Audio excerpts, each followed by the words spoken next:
All righty. Good evening, everybody. I call to order the August 4th, 2026 Zoning Subcommittee public hearing and regular meeting. The time is now 6:33 p.m. Madam Clerk, will you please read the roll?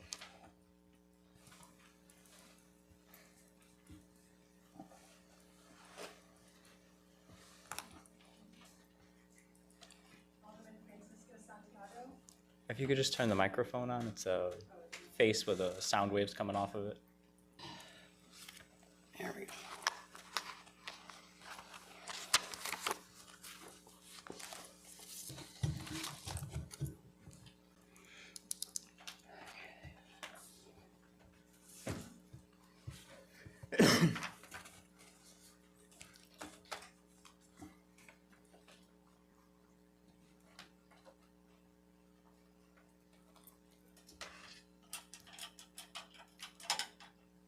Take time. Alderman Francisco Santiago. It's excused. Alderman John McNamara. Here. Alderwoman Wilma Barbosa. Excused.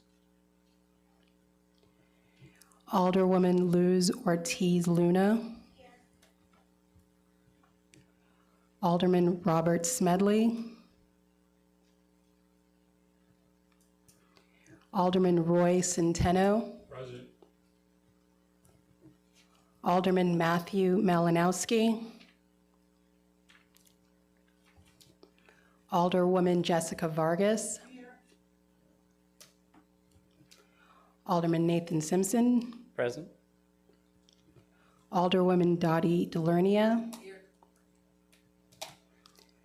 Alderwoman Yadira Maldonado. Alderwoman Candace Scott. Here. Alderman Alberto Barrero. Present. Alderman Jason Gibson. Here.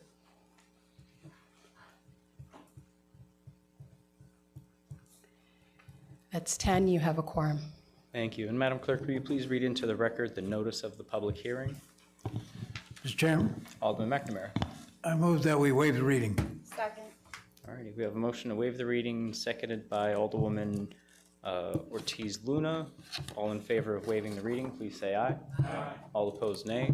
The ayes have it. The reading is waived. Okay. And the public hearing has been duly noticed, so we will now begin the public hearing. Please remember to state your name and address for the record and limit your speaking time to 3 minutes. The items for our public hearing are item number 37177 to amend the sections of the zoning ordinances relating to residential and mixed uses developments to be in compliance with Public Act number 25-1. In addition, we have item number 37178 to amend the zoning map to change the RO district to T for properties located between Vine Street and Lexington Street to be in compliance with that same Public Act number 25-1. We've also got item number 37202, Town Fair Tire Centers of Connecticut LLC seeks granting of a certificate of location approval to allow state DMV issuance of a motor vehicle repairer license for property known as 665 West Main Street. And last, we have item number 37209 to amend the sections of the zoning ordinances related to smoke shops to change the use from being permitted by right as a retail use to being permitted by special exception only in business districts and the I-2 industrial districts. And I've got a sign-up sheet here. The first person on our list is, and I apologize if I butcher the name here, John Esleth? I got it right? Good enough. Good enough.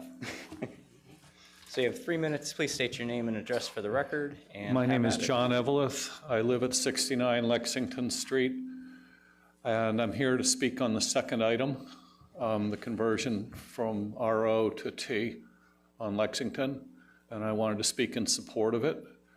And my perspective, both as a homeowner of 25 years, as a member of the Historic Preservation Commission, and a former member of City Plan, the overall idea, I think, is balanced. I think that it addresses where that space is in the city and what types of neighborhood abut it, and also acknowledges the fact that it has a busy museum on the street and quite a large number of professional offices, so that all things can be accommodated, including the on-street parking needs. So I think overall it's a smart move, and that's why I'm here. Unless you guys have questions, I'm out. The public hearing portion is more so we can hear the public instead of have like a more back and forth kind of conversation. Okay. Thank you. That's the end of our list here. Is there anybody who would like to come? Please join us. Remember, just please state your name and address for the record, and you get 3 minutes. Hello, my name is Chad, and I reside at 46 Westerly Street, and I'm here to talk about, I think it's the third item on your list. So, like I said, I live at 46 Westerly Street, which directly abuts 665 West Main Street. The property line is a couple hundred feet away from my home. It is my understanding that as of right now, the zone does not permit this establishment from being approved. So I am here to ask the subcommittee to deny this approval, or at the very minimum, carefully scrutinize it. Any sort of motor vehicle repair establishment obviously has a lot of like impacts to the community. We're talking things like the use of pneumatic tools and, impact wrenches, running during business hours, engines revving, trucks and customer vehicles coming and going, and also bright lights, among other things. And these are just standard for this type of establishment, right? But unfortunately, we would be living with it every single day right outside of our windows. I'm also very concerned about the amount of traffic in the area. While being a pretty peaceful area overall, I'd say, like lately, there's been an increase in motor vehicle crimes or crimes involving vehicles. Unfortunately, we were affected by that. And from my conversations with law enforcement, it seems to be a lot more than I was aware of in the area. I don't see how, I genuinely believe that if this establishment is approved, there will be more crimes. It fosters an environment for more crimes because of the amount of traffic that's in the area, and also, just general vehicles being repaired and whatnot. I'm also concerned about the potential for drainage from the facility onto our property. It is at a slight incline. Elevation, so there's a slope coming down toward our property. And I'm also concerned about the potential health implications from living so close to it. Unfortunately, my mom, she's here with me. She is an essential healthcare worker. She works a third shift, and during the pandemic, she had an existing condition be exacerbated, and she's unfortunately still experiencing some complications from that now. If this establishment is approved, I can only see that getting worse. She likes to spend a lot of time in our backyard on her off hours, and like I said, our backyard is literally right there. I'll just ask if you wrap it up in like 10 seconds. Yeah, so I also just want to emphasize, like, this isn't a case of, not in my backyard in abstract. This is literally our backyard. So I hope you guys take that into consideration. Thank you. Thank you. Would anyone else like to approach the podium? Going twice. Anybody who would like to approach? Going a third time. Do we have any callers? No callers, Mr. Chair.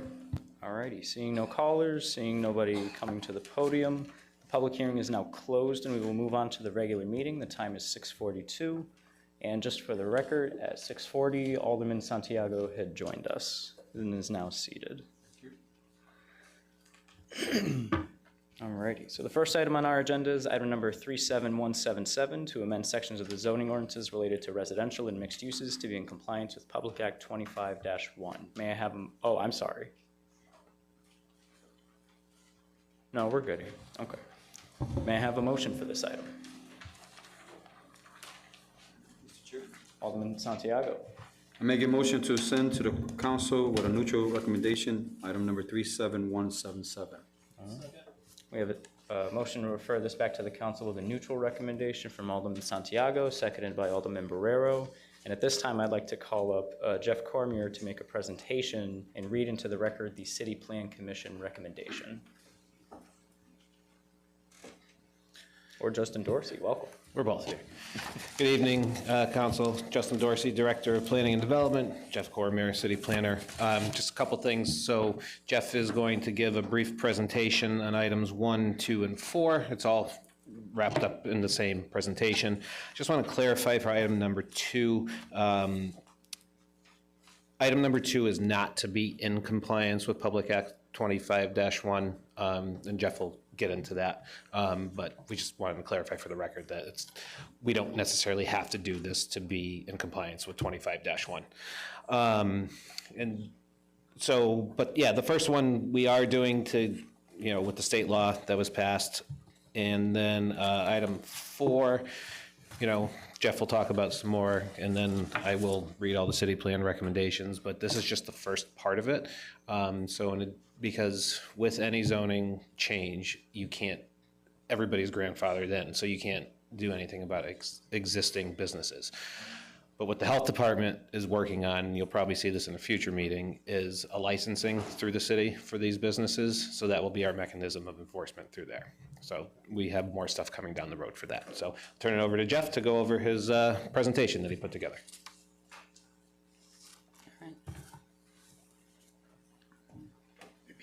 All right, so councilors, so the first item before you, there are 3 zoning petitions. 2 are text amendments, 1 is a map change. So the first one, 3177 or 37177, is a text amendment to basically comply with Public Act 25-1. So that was the Public Act that was passed in the legislative session last year. That was a large housing bill.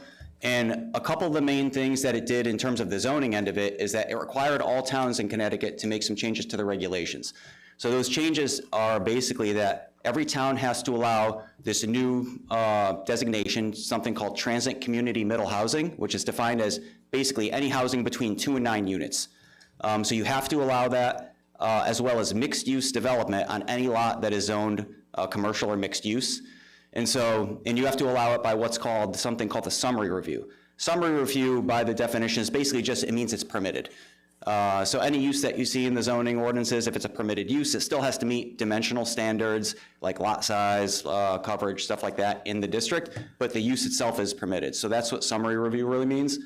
So on the left, you're seeing sort of what the Public Act kind of is requiring us to do. On the right are the definitions right out of the Public Act.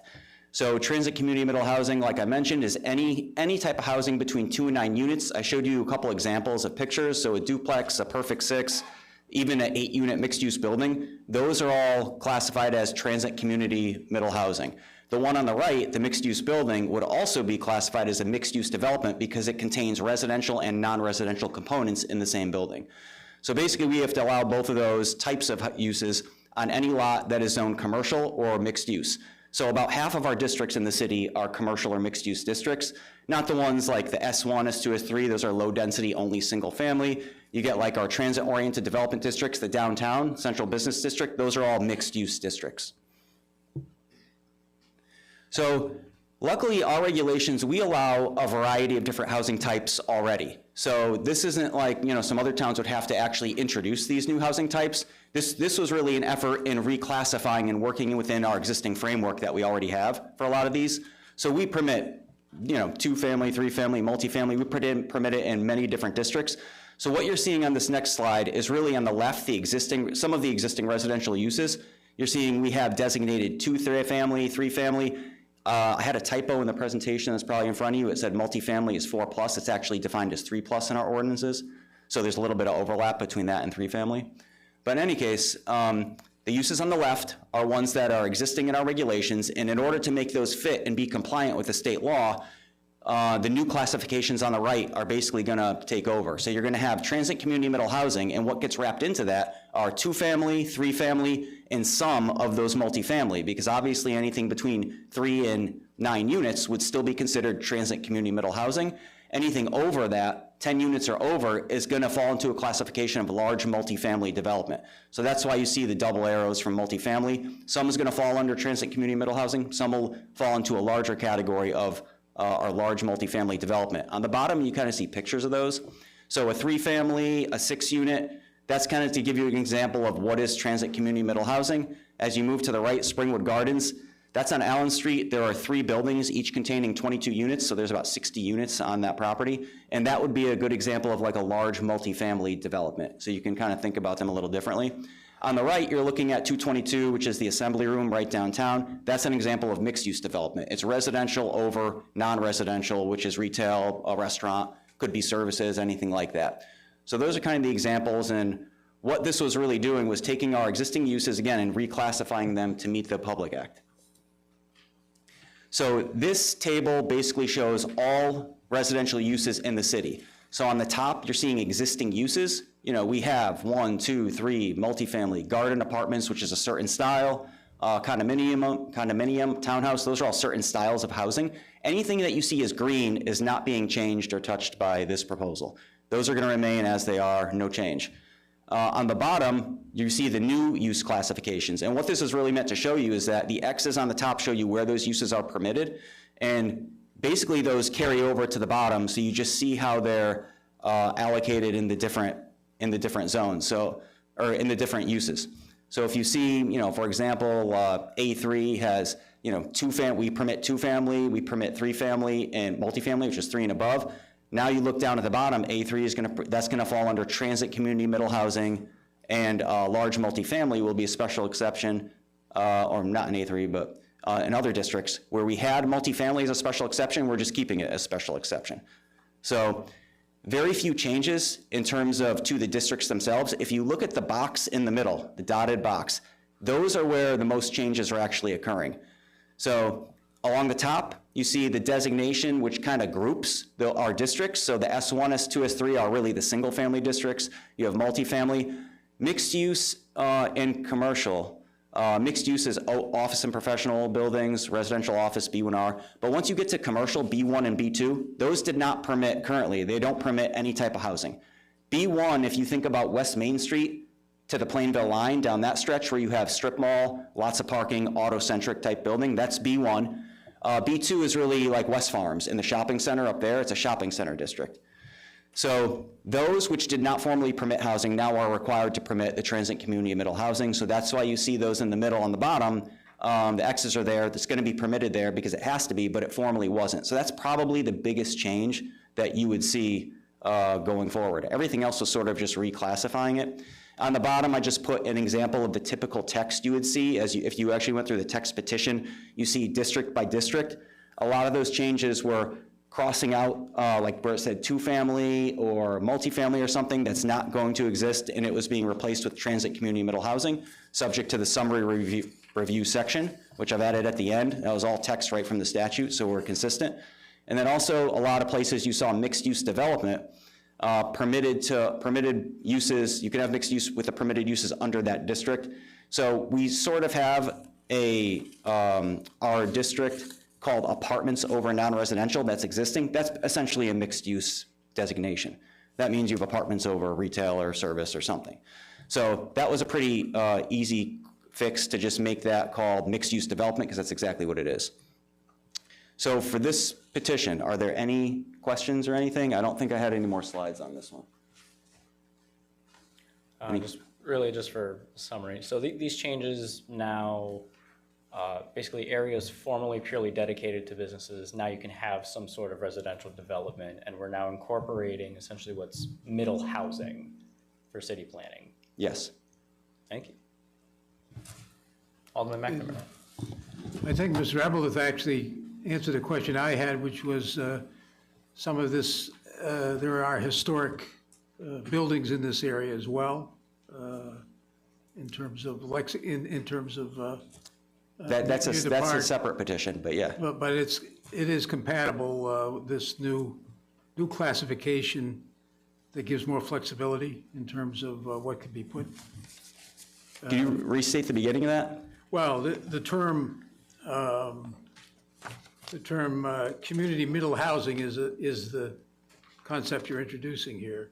That's Right, the transit community middle housing. I mean, the transit component is also, they added it to commercial and mixed-use districts because the idea is introducing the middle housing in sort of areas that are around transit. So we actually have our transit-oriented districts, East Main, East Street, those permit all types of retail, housing types, everything. So it's both. It's the middle housing plus being around transit. Alderwoman Delarnia. I'm trying to follow this. Does that mean a three-family can be converted into a six-family? So if it was in a district, yeah, it would be the same designation. So whether it's three up to basically 9 is transit community middle housing.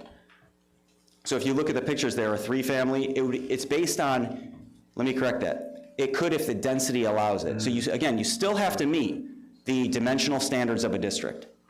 Okay, So, for instance, if, and really that's based on the size of the lot, it's how many density is how many units can fit on in relation to the size of the lot. So, if you had a density of 3,000, you need 1 dwelling unit per 3,000 feet of lot area, 3,000 square feet, and if you had a 6,000 square foot lot, you can still only put a 2-family on there. It would be 1 unit per 3,000 square feet of lot area. So if your lot's 6,000 square feet, the density allows you a maximum of 2 units. Okay. Transit community middle housing goes up to 9, but you're restricted by the density of that district. okay, thank you. So essentially, despite what the zoning demands, if the lot size or like if there's any setback requirements don't practically allow for a 6-family to be developed there, even if the zoning allows for it, the material conditions might not. Correct. The dimensional standards, that's any use that's permitted in the regulations, it's the same thing. A use is permitted, but you still have to meet setbacks, density, impervious coverage, stuff like that. And really, instead of setbacks, it's likely going to be the density is going to be the limiting factor. Thank you. Any others? Alderwoman Delarnia. So do you have an estimate of how many, all these areas are pretty dense as it is. The housing's already there. So do you have any idea of how many of these houses could possibly be converted to add No, more? that would be an incredible undertaking to actually go through every parcel in the city that's in a commercial or mixed use and figure out by density how much the maximum. In the next petition, I did it for a certain area, but in terms of the whole city, there's no way of me actually knowing that. Specifically in the business districts, which those B1 and B2, which never permitted them before, we'd have to establish, appropriate density requirements there as well. So not at this time, no. Do you anticipate a lot of requests to convert? We've already had a couple. Okay. All right, thanks. I think a good thing that a lot of people are actually aware of the housing law. So it's a good thing. Any other questions? All righty. Shall we continue? Do you want me to go on to the next petition? Sure. Okay. So the next petition, 37178, is a zone change. And as Justin mentioned, this is not to be compliant with Public Act 25-1. This is something that going through, when that large law passed, going through, looking at, just kind of doing a quick assessment of what areas would be impacted or where it would impact certain areas of the city. So like the Alderwoman said, there are a lot of areas that have a lot of density already. So for instance, if you look over, this is the general area zoning map of the subject area. So if you look at where it says Walnut Hill condos, Park Place, so that's residential office district, which is a mixed use district, but there's a lot of density there already. You have the condos, you have a 6-unit rooming house, you have apartments. So there's a lot of units already there, which really would not be impacted at all by a change. So again, going back to the RO district, what you're seeing here, which goes down Vine and Lexington all the way to Walnut Hill Park, that is considered a mixed-use district because it allows single-family, 2-family, 3-family permitted. it allows multifamily only by special exception, and then it allows office use. So just by nature of allowing that office use, it becomes what's considered a mixed-use district. So by being a mixed-use district, it then would allow the transient community middle housing in this area by right without review, whereas currently any multifamily would require a special exception. The other things, looking at this area, is that it's in a historic district, which has a certain style of house on a lot with a certain mass and scale that's not necessarily replicated in a lot of other areas. So looking at this area, based on the size of the lots and the historic district designation, felt that this would be possibly require a zone change to be more consistent and apply more applicable to sort of the adjacent zones that you're seeing. So for instance, the area bounded by the dotted line is what the proposal is, to change that section of residential office, which is mixed use, to only T, to only residential, which is T. T allows only single, 2, and 3 family. So it still allows you to go up to 3 family, it's just permitted. So if you look at around the surrounding districts, to the west you have T district. Again, it allows single, 2, and 3. Those houses on the west side of Vine, as long as getting to Liberty, they're primarily single and 2s. Once you go down to the S2, that's a single family district below Murray Street, that's Forest Street and the south part of Vine Street, primarily single families. So the whole idea with zoning is sort of tapering off. So as you're at the central business district, the idea is that as you get farther away from that, you see a tapering of density of units. And then this is also sort of, Lexington is the entryway to the museum as well as the park. So you have a lot of on-street parking there, and it's really the entry that brings you right into Walnut Hill Park. So this is the proposed area. And then to give you an example, when you look at making a zone change, you're trying generally not to create a lot of nonconformities with people who are already there. And then, like I said, you're looking at the surrounding districts and the compatibility of the zone you're going to change with surrounding districts. So here's an example of the RO to the T. As you can see, these are the dimensional standards of both districts, and they align pretty well. So they're almost identical for a lot of the standards, are very, very similar. You know, lot area, density, they're all pretty similar. So the T district is not a huge departure from the RO. RO in this district area also borders T. And then you look at the uses that are permitted. T would just permit the single, 2, and 3. RO allows multifamily only by special exception, and it allowed retail, I believe, by special exception, but only for those properties along West Main. So the other thing you look at when you do a zone change is its compatibility with the plan of conservation development, and just looking at the future land use designation from the POCD, it's in what's called our Live Adapt policy area, which is really meant for residential areas containing about medium density. It has single, 2, 3, and 4 unit homes, which the zone change T would be compatible with that designation. So doing the zoning analysis, kind of delving into this area and what are the actual impacts. So on the left, you're seeing the existing residential units that are there right now. The yellow number is the number of dwelling units. If you look at the map on the right, that I've also included the lot size. So you can see a lot of the lots are between 10 and 15,000 square feet. But in any case, on the left, existing dwelling units in this area, there's 32 dwelling units. So ones where you see 0, those are office buildings. So you have some professional office buildings. So along Lexington, you have a law office. You have an office below that. There's a salon, which was permitted by variance, so that's non-conforming. And you have a couple offices on Vine as well. So if you were to leave this RO, which would mean it would be subject to transit community middle housing by right, there is the potential that it could increase to 90 units. Not that it would, but it has the potential based on the lot size. That would be the maximum limiting threshold would be the lot size there, which would limit the density. So to see something change dramatically from potentially 30 to 90 units, again, there's a lot of places in the city where it has the potential to get there. We already have a lot of density in certain areas, but for this one of the potential issues is that because this is a historic district, once you get 3 units or above, that requires building code changes to egresses, windows, and other things that would require changing to the structure itself. And so what that means is that if you're adding an egress, a new stairway, a new entryway, a new door, the whole point of this district is historic protection of the architectural integrity of this district. So if you start doing that, you could also throw in sprinklers and other things once you get above 3 units. There's the potential for a significant impact and potential degradation to the historic district as well. So that's why this, and being right next to the museum, looking at this was a potential change to T to limit it to about 3 units, which would, if every house had 3 units, you get about 60. You get about 60 units in there.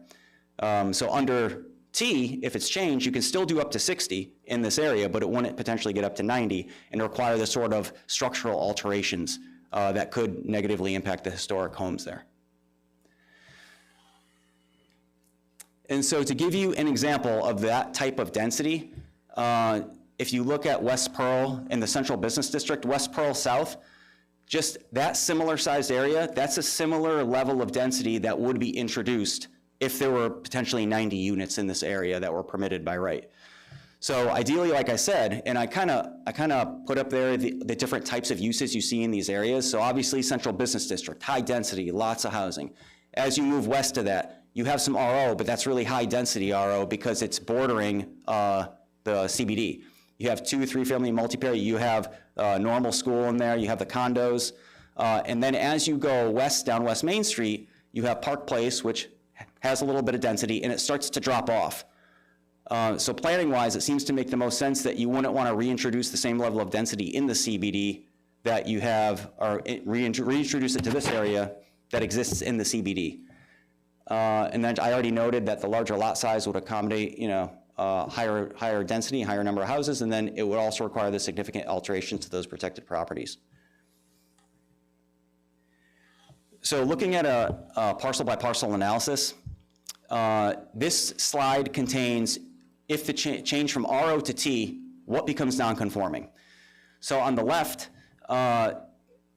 colors are kind of hard to see here, but the parcels on the left the use would become non-conforming. So those are either all offices, actually they are all offices, except for third one down on Lexington is a salon, which would be, it's non-conforming right now because it required a variance to get there. So you would have about 5 or 6 parcels where the use would become non-conforming. All that means is that they can't expand or change the use to a different non-conforming use. You can still have an office. So if there's an office there, the district changes, you can continue a non-conforming use without any special approval or anything. So you could still have office, you just wouldn't be able to make more offices or change them. I'll also note that we have seen a decline sort of in this vicinity in office use. So if any of you are familiar on Cedar Street, there's a couple buildings on the west side that it was a law office. It was a big white building. It's connected by a connector in the middle. And it was all office, and that's been, got approval, and it's currently being converted to residential. And the plan for that whole building is to be converted to residential. So we are seeing a lot of conversions from office to residential, specifically in this area. On the right, the only one that would become non-conforming with this change is that one parcel. It would be about 200 to 300 square feet shy, because I think it has 2 units on there, and the lot size is just under what it would need. Again, it could still have the 2 units, doesn't change anything, but that would be the one non-conforming lot density on the right. So this slide shows what would become conforming with the change. There are, so the lot width. So the lot width would become conforming on a couple parcels, one on Vine, one on Lexington. A couple would remain non-conforming because they're so narrow. One of those is like 37 feet wide. It doesn't meet any regulation. Again, these are historic properties, historic parcels. On the right, you're seeing a lot of those on Vine that would become conforming with regards to the front yard setback. Because a lot of these properties have buildings that are historic, they're much closer than the front yard required setback right now. So you'd see a lot of those on the right column or on the right picture become conforming, a lot of those on Vine. So it's kind of a mix. Some uses become non-conforming, so a lot of dimensional standards would become conforming. Are there any questions on this petition? Alderwoman DeLernia. So if there's currently a business there now and the business leaves, does that then mean that a new business can't move in and it has to be turned over to housing? If there's an office there and another office wants to move in, Yeah. a vacancy doesn't constitute a change in use. So another office would be able to move in there. Okay, thank you. And this is due to the parcel itself being grandfathered in. So even if it's non-conforming here, a change of tenant essentially doesn't impact the actual use of the property, right? Ownership doesn't impact the use, no. Thank you. Any other questions? All right, I think we're good. Shall we?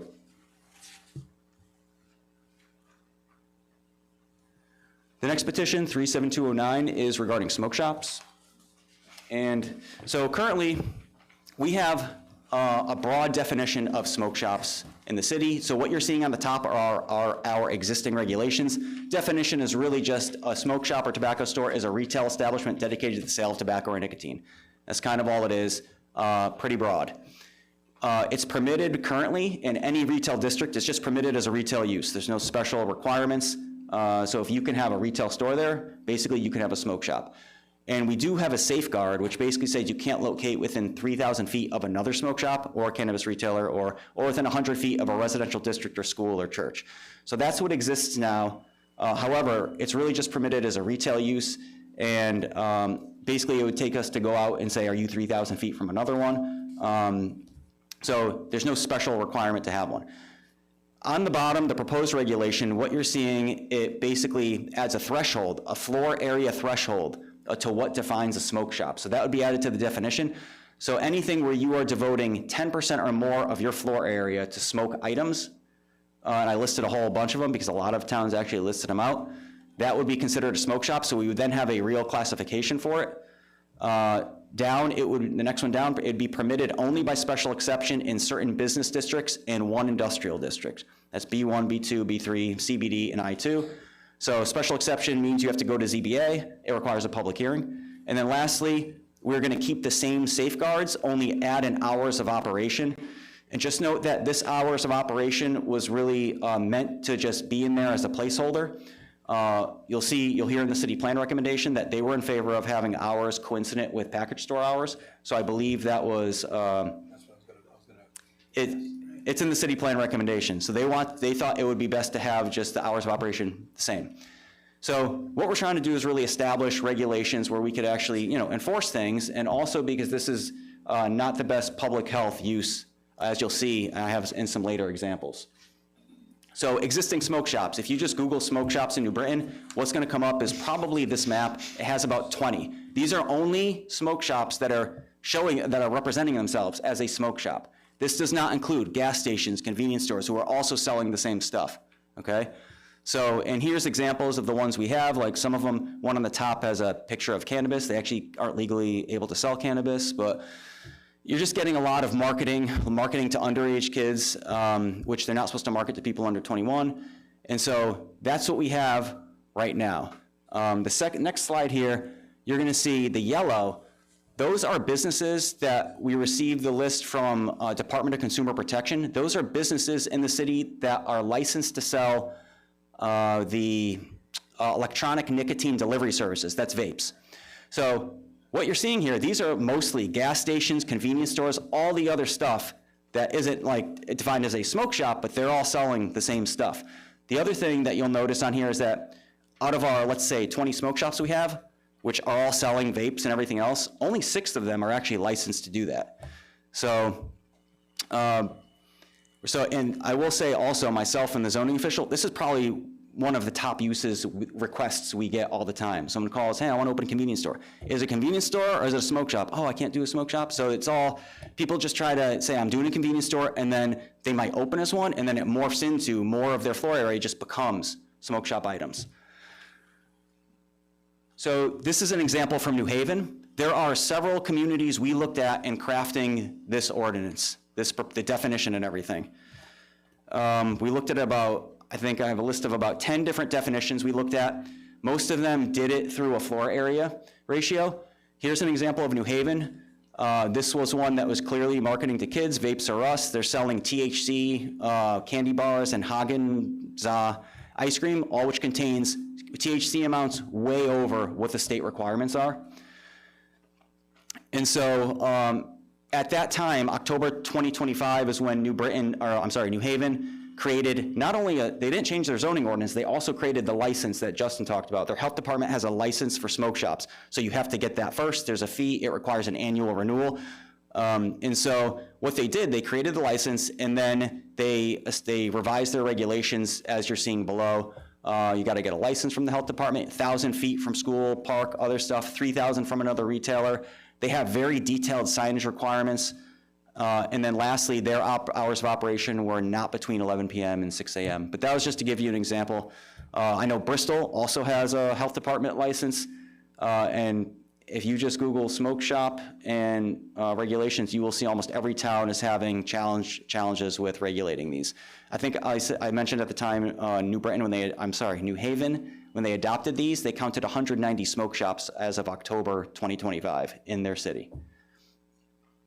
So it's sort of a growing problem. It's definitely detrimental to public health, welfare, and safety, as well as advertising to youth. And a lot of them they're finding are selling things that they're not supposed to be, and they're selling to people under 21.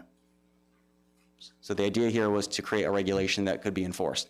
So if this were adopted, it would not apply to existing ones that are already there. It would apply to new ones going forward. Also wanted to clarify that as well. Alderwoman Delernia. So why is it that there's only 6 smoke shops that are licensed? Because that's the only ones who've applied for a license with DCP. Why don't we, there's nothing we can do about that? I mean, we allow them to continue without the license? So that's a license that they would get from the state. We're not involved in that license. So we wouldn't have any knowledge. If someone applies or doesn't apply, we wouldn't know whether they're actually doing that at this point. But you stated that only 6 have a license. That's what we found recently, yes. How does this compare to what we do with package stores, liquor stores? So package stores require a special exception. The proposal is that this would as well. And with a special exception, that can be conditioned. So just in order to be able to apply for that special exception, so the public hearing application, you have to meet the criteria. So you have to show us that you can actually meet the 3,000 feet and all these other things, then you would apply. That actually gets filed on the land record. So there's a lot more teeth in having someone apply for a special exception where it can be reviewed and approved by a body instead of just a permitted use. So for package stores, we do that. I'm trying to think what else. Generally, it'd be the same process as package stores. Okay, thank you. Alderman Santiago. So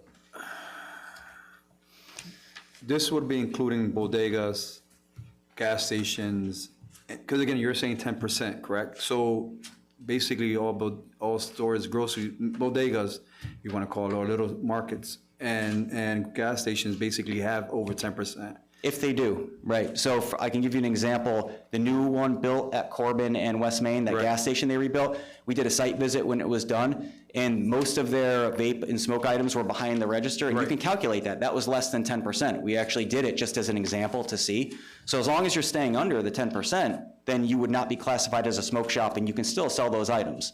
So you're saying 10% of the whole store? Just the floor, the retail floor area. Right. So how are you calculating 10%? Because if you look at the whole back store, the whole back end of a store, of the register, are you saying anything in front of the register? Or even behind the register. If it's basically shelf space. So when people come in to submit like building plans or something, they give us a floor plan. Okay. So they have to designate on there, what's your floor area, what's going to be sold where. So they're actually going to tell us how much of each is, or if they want to sell smoke items, how much of your floor area is going to be it. And so it'd be either based on a floor plan, or you could do like if we got called in for enforcement, you could easily see if something's 50% smoke shop or not. Okay. So during the time of opening, you don't know until after the whole store is completed, then you're gonna kind of go afterwards to kind of evaluate it, or? We would know based on the floor plan they submit before they even. I understand, but the floor plans change. I know that from I do the contract. So you submit a floor plan, but then when you go to it, sometimes things are objects or things are in the way. You can't see it. Then you have to change it up, but you don't really have to submit the new floor plans. You just kind of go with what's going on, what you have there. So not part of this petition, but that's exactly where the licensing would come in. So the license. The licensing, if health department looks through it and finds a framework to do that, the licensing is an annual license.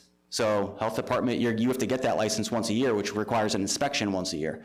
So that's how, if they change it and you go in the next year and it's different, then you'd be able to take enforcement action on them. So that's the licensing component, not the zoning necessarily, is how you're gonna see after the fact. Okay, so now licensing, I'm sorry, what do you again? So licensing is gonna be for all tobacco products, or is it for, what does this license pertain? That I'm not, we can't speak on that yet because that licensing goes through an ordinance and that'd be health department, it has to craft something. Oh. So that's not part of the zoning. I don't want to speak on behalf of Director Cowles, but our departments have had discussions on it, but they're looking at all sorts of tobacco, nicotine, vapes, that kind of stuff.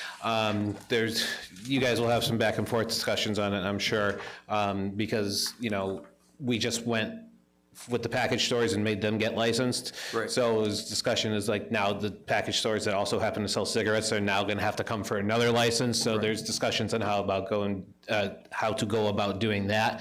But I think Director Cowles' plan is to submit draft language the first time to council for the September meeting. Okay, and so I'm just gonna carry on real quick. I know it's going off of the zoning, but it's kind of intertwined a little bit if you really look at it. Now, this is for all stores. Anyone that wants to open up or sell tobacco. The licensing portion. License would go for even existing stores and gas stations and Correct. grocery stores and Super Stop and Shop. Yes, you will need a license with the intent will be that you need a license with the city of New Britain in order to do that. Okay, thank you. All right. Alderman Barrero. This might sound like an asinine question, but I'm just curious. I know you said 10% of what's on display, so even if they have something stored in the back, that would be considered part of the 10%, would it? No. Okay. Would you happen to know if someone would be coming back after their said 10% display to verify if it's still at that 10% or if they've added more? That would be where the annual licensing would take effect. Okay. Thank you. If I could interject on that too, Alderman. With it being enforced by the health department, they're going into what folks are calling themselves convenience stores all the time, right? Because they have to make sure the temperatures and the coolers and everything. So we'll be in there more often. The city would be in there more often than once, a year, as opposed to when their licensing is up. So they'll see something and they'll call Jim Strickland, the zoning enforcement officer, and say, hey, looks like they got a little bit more than they said. So that will give Jim the opportunity to get back out there. Alderwoman Vargas. Can you explain or review what's part of the enforcement? What if it's more than 10%? Are they required to close or they can't sell it? Like, what's the penalty if they're selling more than what they're supposed to or allowed to? So only under zoning, all zoning, any infraction with zoning in any town in Connecticut, you just have to follow your zoning enforcement, which is statutory. How that gets rolled out. Typically, there's a notice of violation, a cease and desist, and then eventually, if the issue is not remedied, it actually gets sent to court. So that's with any zoning infraction. If there's a license, that could have separate implications for whatever that enforcement might be. All right. Alderman McNamara. So maybe to sum up, that we're striving to be more like New Haven. We're striving to not have 190 smoke shops. Oh, no, I didn't mean that many, but in terms of regulations. We're striving to, like a lot of towns, to actually create regulations that allow people to do it under certain conditions. Okay. And that includes the health department getting involved eventually. And we did make a distinction in the ordinance between cannabis and tobacco shops, I think, last year, didn't we, in terms of the ordinance? Have we acted on this before, in terms of tobacco shops? Not that I'm aware of. When you say distinction between them, I mean, they're separate uses technically because we only have 3, or is it 2, cannabis dispensaries. Yeah. Yeah. So those actually require a special exception. That's a completely different category than what this would be. I didn't mean we need to be more like New Haven. I meant, All set. Anyone else? Alderman Centeno. Thank you. Oh, sorry. Just gonna cut the There we mics go. off. There we go. How successful do you know if Or do you know how successful the regulations have been in Bristol, you said? From what I Bristol understand, Bristol, just as of last month, Okay, so, as of June, instituted a licensing, and then they're looking at, secondly, redoing their zoning. Danbury, I think, was one that redid their zoning. I mean, all of this would, again, it wouldn't impact the ones who were legally there, who are operating, but at least it would allow some control over new ones coming in to make sure they're not located within certain distances and stuff like that. So if this were approved, it would allow us a little more flexibility in enforcing things like this. thank you. Alderman Santiago? So so the businesses that are here now, this won't affect them even with the licensing? Or is it just? Just with the zoning petition that's before you. So I'm saying if we had inquired the licensing part, you would have also for the existing stores that have? I believe that would, yeah, any new ordinance that's not zoning ordinance, they'd have to comply by. It's the same thing like when we did the rules with the gas stations, like they couldn't fill up the dirt bikes, they'd still have to abide by that. Okay. And what this does is, since none of them are registered as smoke shops to begin with, like I said, the licensing gets us in there to be able to say, hey, you're more than 10%. More than 10%, you have to be registered as a smoke shop, which you're not, and then that's where we could take the action from there. It's for the people that aren't registering. The licensing allows us to enforce that. Okay. Thank you. Anyone else? Alderwoman Scott? So what are the hours gonna be? Because some package, it says 9 to 9, but some of the liquor stores are open until 10.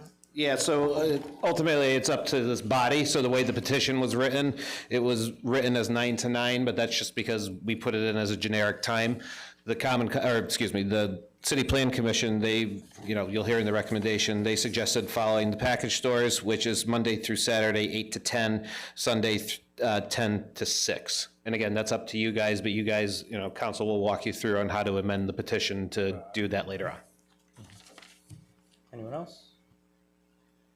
So, just on the hours of 9 to 9, this is for smoke shops or tobacco stores only. Those would be for folks that register as smoke shops with more than 10% of their floor space as tobacco and products.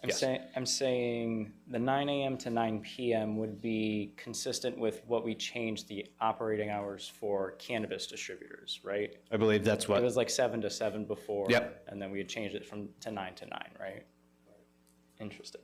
And so with the distance requirements, the 3,000 feet from another smoke shop or within 100 feet from a residential district, school, or church, how many parcels of land does that leave eligible after these changes to have a smoke shop? I know it's kind of a deep dive. I don't know immediately. If that's something you wanted us to look into, we could, but then we're gonna have to look at each zone, current smoke shops.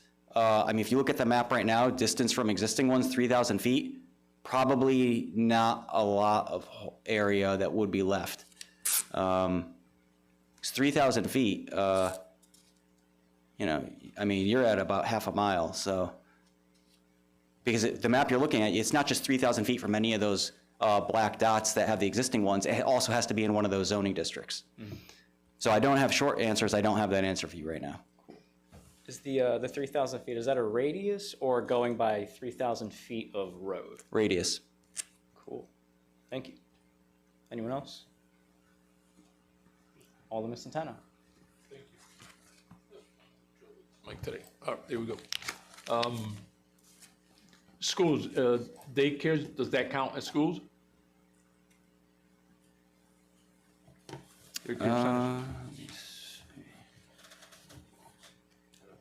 I think it said, let me grab it.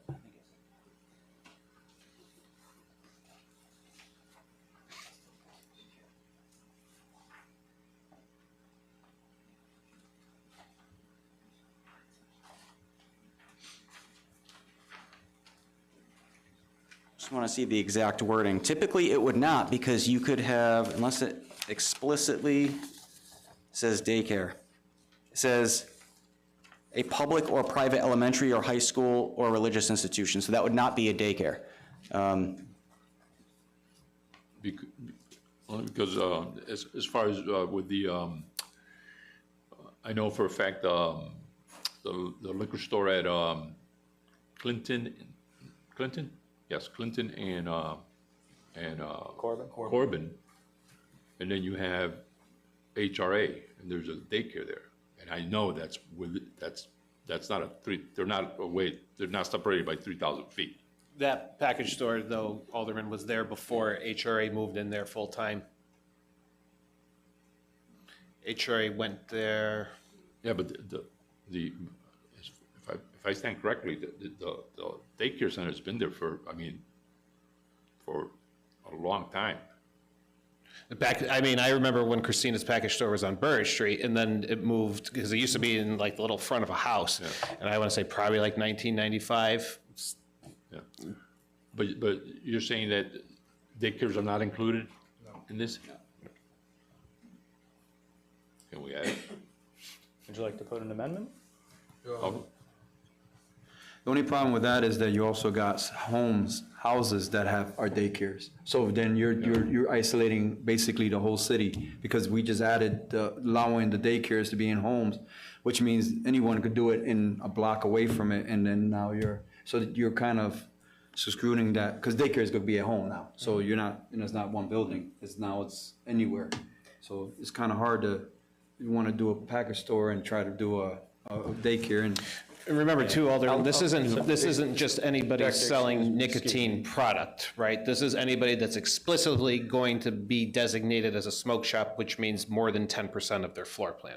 So a convenience store that keeps it at 10 would still be able, so would this, but doesn't have to abide by the 3,000 foot rule or there's no daycare rule, but they wouldn't have to abide by it anyways. I would say we do run into that obstacle with religious institutions, because there is zoning that permits like religious use within, like, I believe like a single family home, like the T district I think allows for that. So just things to think about. All right, thank you. Thank you. All set. Alderwoman DeLernia. Are you aware of any new smoke shops in the process of opening up? Not that have come before. Yeah, not at the moment, but again, it's probably one of the more frequent calls that I receive. Okay. Anyone else? All righty. I think that's it for this presentation. Thank you. And that brings us back to, let's see. Yes. Item 1 being council item number 37177. We have a motion to recommend this back to the council with a neutral recommendation. Again, is there any discussion? And Mr. Chair, Director Dorsch, Please.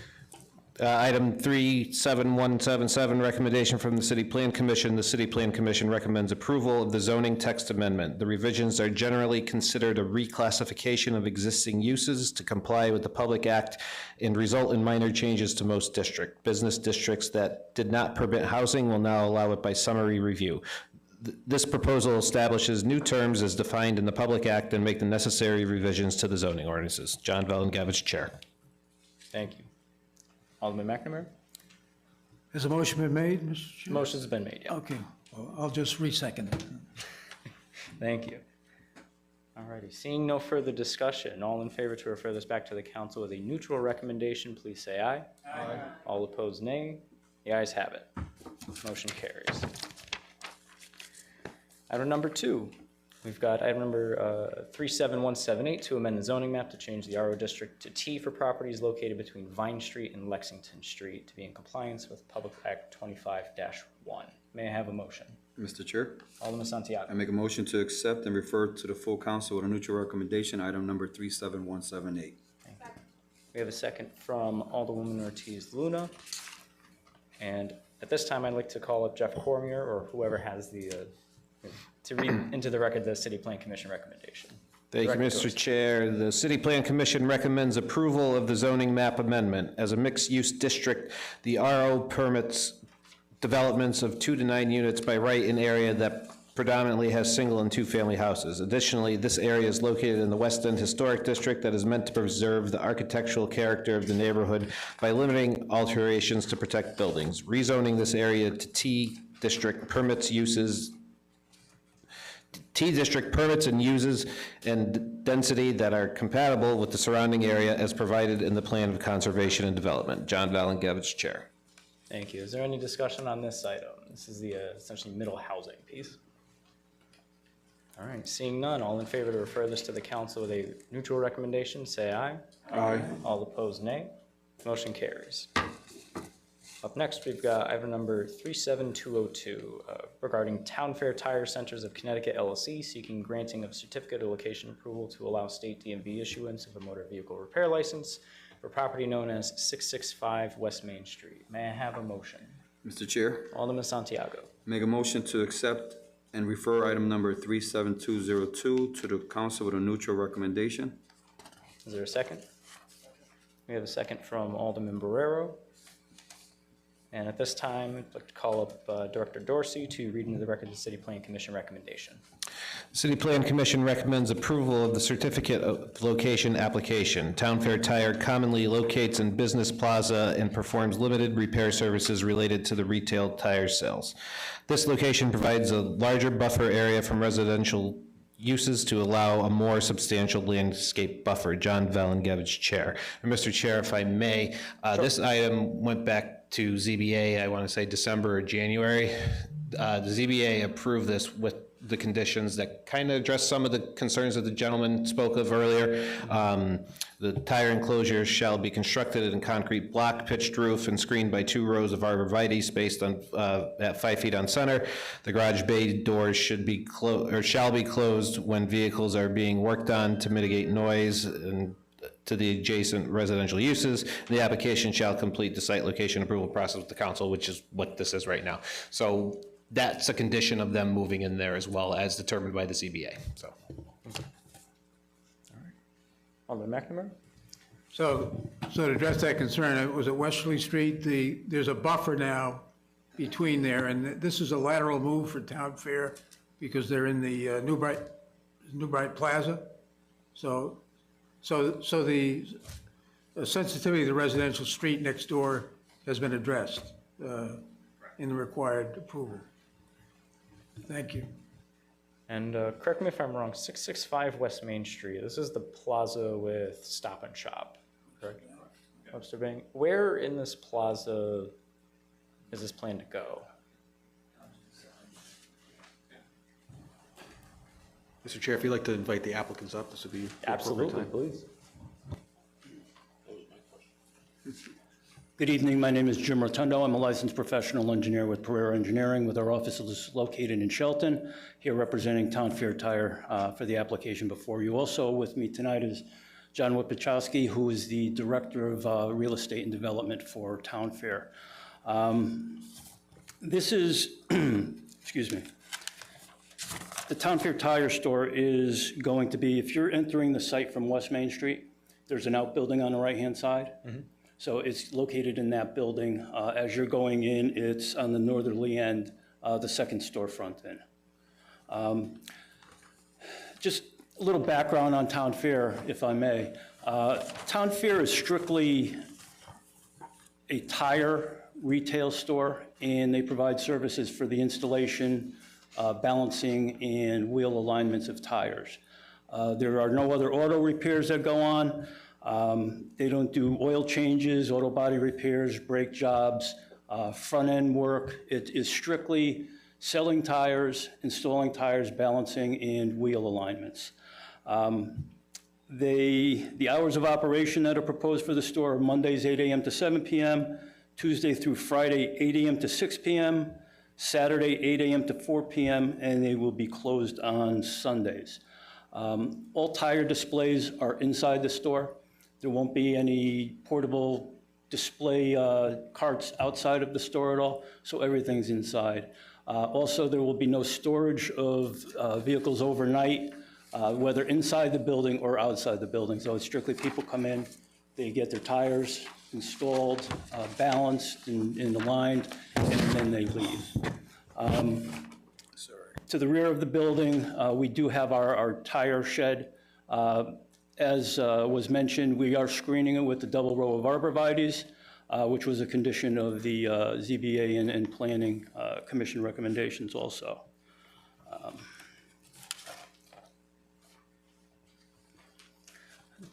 I'd be happy to answer any questions, and like I said, John is here also. Sure. Just one moment. So you don't anticipate any runoff from fluids, no oil, nothing like that? No, they don't store any fluids. No, there are no fluids used in their operation, so there's no storage of oils or any kind of solvents or anything such as that. Anything produce toxic gases, fumes, odorants? No, no. Alderwoman Delarnier? That was part of my question, thank you. Now, does part of that building have to be converted to a garage space? I don't, Yes, what they're proposing is the rear of the building, they're putting in, there's going to be five service bays. They're putting in overhead doors in the rear of the building. So there'll be 4 service bays for the installation of tires. There'll be 1 service bay for wheel alignments. All work is done inside the building. All work will be done with the overhead doors closed. so in converting, I know one of the questions the gentleman had was about drainage. I'm not sure what he was referring to, but if you could respond to that. We're not expanding any parking areas or anything such as that. There is an existing storm drainage system on the site, so that will collect any storm drainage that falls on the parking area now. There is no wash down or anything that goes on within the store that will require floor drains. So essentially, we're not creating any additional runoff. Thank you. Anyone else? Alderman Barrero? If I'm correct, you guys do plug tires or check any tires for any holes. In the process, what chemicals or what do you use to find that source of a hole on a vehicle that can possibly be toxic?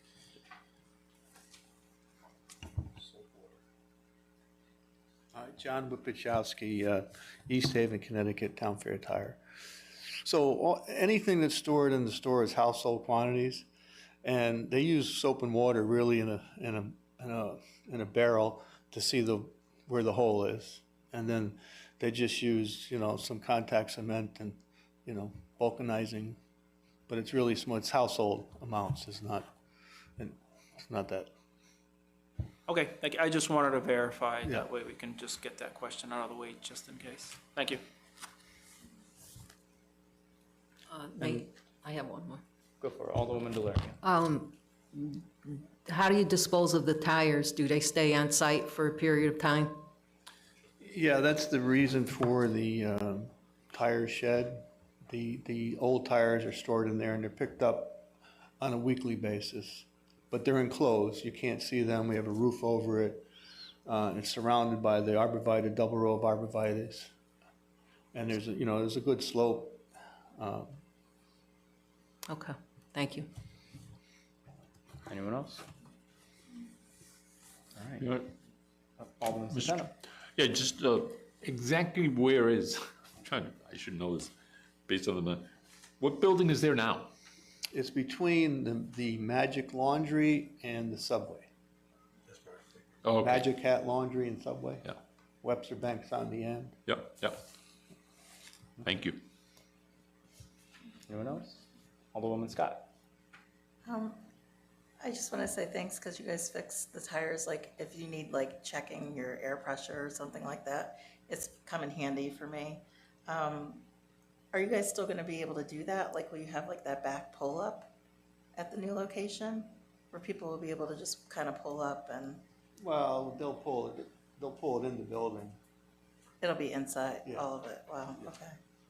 And Because you have to go up front, speak to the manager. You can't just drive around the back and talk to you have to really go.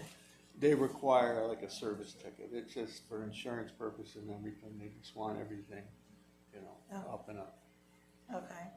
And I just want to say to the people that came out, thanks for coming. We heard your concerns. And If you feel like your needs were not met today, I recommend coming to the council, because if it goes to full council, you can still come again then. And if there are other people in the area that have any concerns as well, I would recommend talking with them as well. So I just wanted to make sure I said that to you. Thanks. Thank you. Alderman Barrero. Just one last question. I know you guys also use an adhesive for the tire for the rim. Is that considered toxic in any way? No, that's just and not all rims need that. That's if you come in with a battered rim, it's just a little sealant, it's like contact cement. Okay. And it comes in a small quart can, it's not. Okay. And I also want to thank Chad for coming up here and speaking, for the neighborhood area there. We do hear your concerns, and again, as Alderwoman Scott mentioned, if this does go through and it does meet some concerns in that area, you guys are more than welcome to come to the council meetings and bring up any concerns. Appreciate it. Thank you, guys. I just have one comment. Alderman Santana. Thank you, Mr. Chair. I just thank you for staying in Britain. I know you've been down at that location for a while now, right? Yeah. How long have? I want It's to gotta be say, I 20, know it's over 25, 20, yeah. over 25 years. But thank you for, staying in Britain, and I hope it works out. Thank you. And just on your current site, are there operations you're kind of hacking away, or is it just a purely lateral move from location to location? Yeah, that's closing and lateral move, yeah. Okay, thank you. Any anticipation of expanded services that would produce, toxic gases, fluids, things like that? No, we're not. We've done tires and wheels for 60+ years. He doesn't want to get involved in that. Very nice. Any other discussion?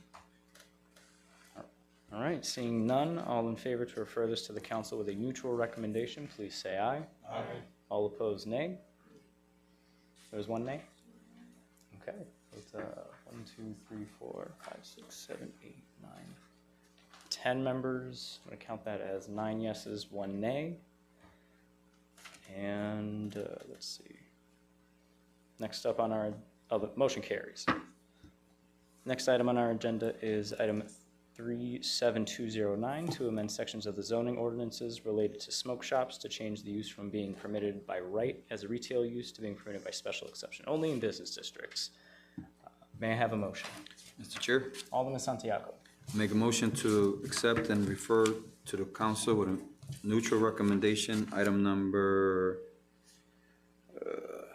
37209.